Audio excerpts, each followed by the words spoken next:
This episode of D News is brought to you by the all-new 2014 Toyota Highlander. There are 7 billion people on the planet, which means there's probably someone out there who looks just like you.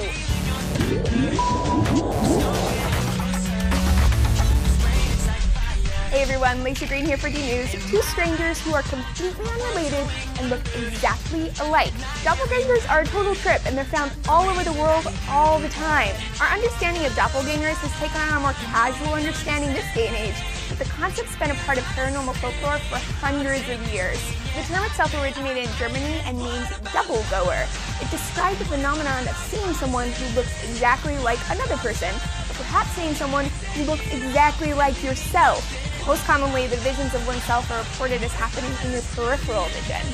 It's kind of creepy. In German folklore, it was thought that seeing a doppelganger was a bad sign, some kind of omen that predicted your near death.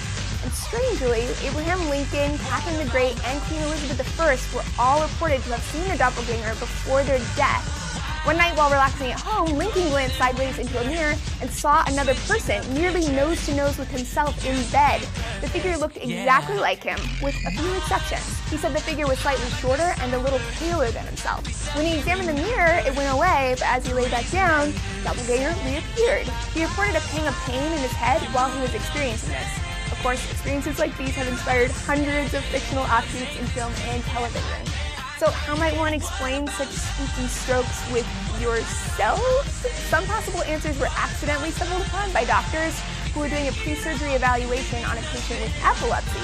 They found that when they applied electrical stimulation to the patient's temporoparietal junction, the patient experienced a figure with a shadow identical to her own in her presence. When she was laying down, she felt the figure was almost nose to nose with her. Sound familiar? It's almost exactly what Lincoln described. The findings were published in the journal Nature in 2006, where scientists concluded that this kind of disturbance in the temporal lobes may account for some paranormal events. This case study happened shortly after the explosion of the infamous God helmet concocted by neuroscientist Michael Persinger. Using a similar electrical current on the temporal lobes, Persinger induced participants to have a religious experience. The experience included the feeling that someone else was with them, perhaps watching over them, but so far other scientists have failed to replicate the study. Thanks for joining me for D News, friends. Have you ever spotted a doppelganger? Tell me your stories down below, and I'll see you next time.